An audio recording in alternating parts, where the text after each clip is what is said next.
Ya ahou, selamat datang di Taniha Channel. Kabupaten Nias Selatan sedang melangsungkan event tahunannya yang bertaraf internasional, yaitu event kejuaraan World Surfing League atau yang lebih dikenal dengan Nias Pro.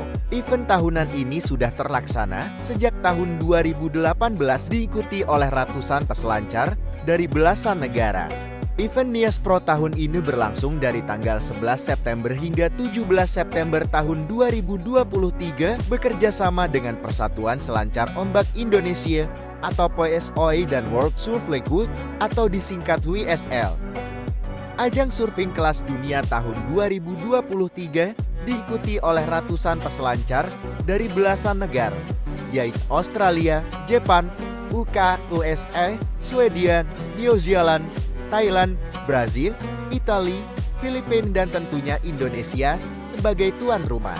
Selain kejuaraan surfing internasional, Nias Pro tahun 2023 juga menampilkan sanggar seni budaya berupa tari maena, tari moyo, tari hiwo-hiwo, dan tarian lainnya.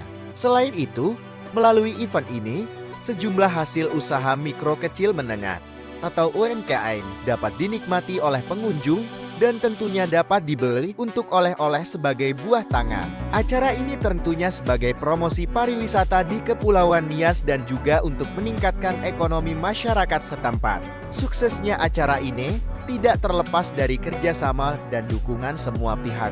Semoga Kepulauan Nias semakin maju dan dikenal oleh masyarakat dunia. Ya ahou.